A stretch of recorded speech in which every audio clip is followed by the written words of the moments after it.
In July of 1518, the residents of Strasbourg in France were struck by a sudden and unexplained condition.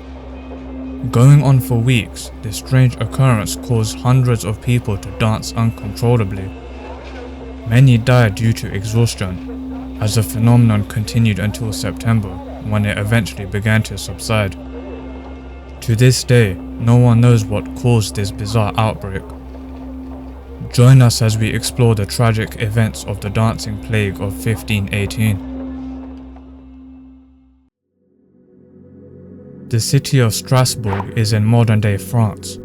However, back in the 16th century, it was part of the Holy Roman Empire.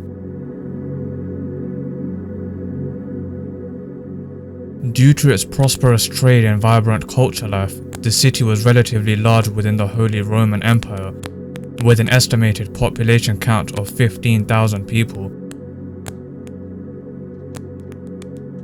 This bustling city, with its dynamic community, was not ready for what would be known as one of the biggest unsolved mysteries in history. The outbreak began in the lively streets of Strasbourg when a woman, going by the name of Frau Trophea, started to dance passionately. She danced at a constant pace for a week, with absolutely no rest, until eventually, more than 30 people joined her. By the time August came around, 400 people had been entranced, dancing away day and night. Soon, it had gotten to a point where the dancers were beginning to collapse due to injury and fatigue. It is claimed that some even died from a heart attack or a stroke due to the sheer exhaustion their bodies had endured. Eventually, in September of 1518, the plague began to subside due to a mixture of religious intervention, isolation and treatment, and medical attention.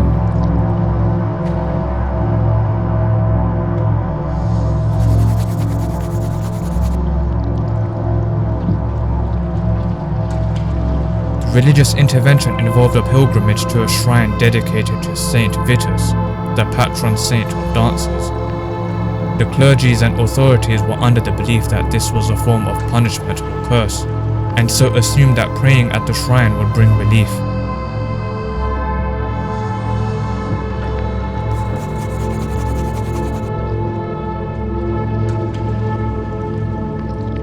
The isolation and treatment were designed to keep the ailed victims away from the population that was not affected by the outbreak. This method helped in two ways. The first was to naturally prevent the spread of the hysteria, and the second was to provide an environment where the affected could receive care.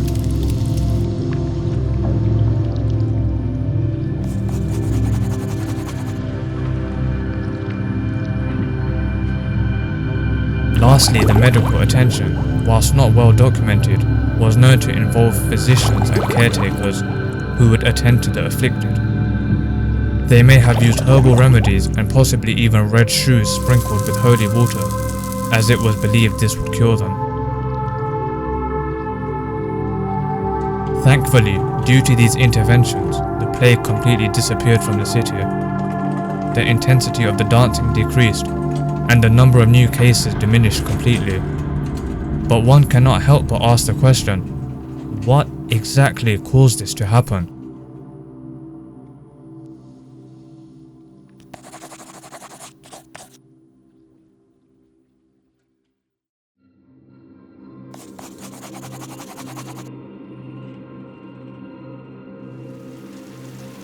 Whilst the city of Strasbourg was bustling, naturally with that comes a portion of the population that is struggling. Many people of the city were suffering from famine, disease, and severe psychological stress. It is possible that this all had a collective effect on them, inflicting them with a mass psychogenic illness.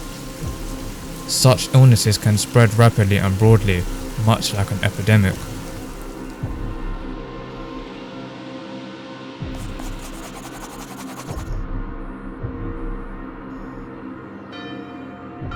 In the medieval times, Europe was very religious, with Christianity being the dominant faith.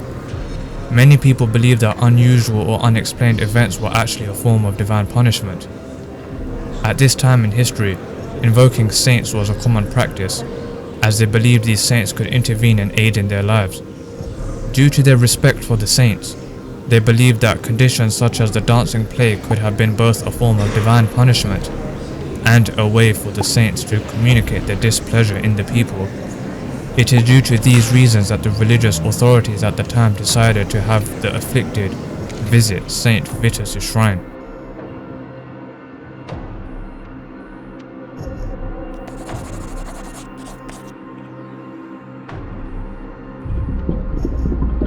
This particular theory is more of a conspiracy theory. It suggests that the plague was a deliberate act of control on the population.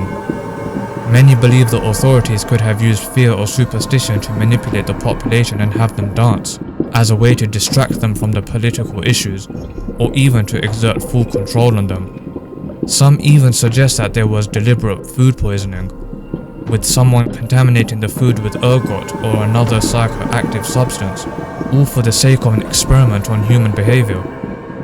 Whether this is true or not, it certainly raises eyebrows. Whatever the cause was for the outbreak, we will never know, as it is so far away in our history, and there are not many documentations of the events at the time. Finding a reason why this happened is quite unlikely. What we do know, however, is that thankfully the plague met its end after just 2 months, and while many sadly lost their lives, it didn't spread enough to reach other areas or to do serious damage to the nation.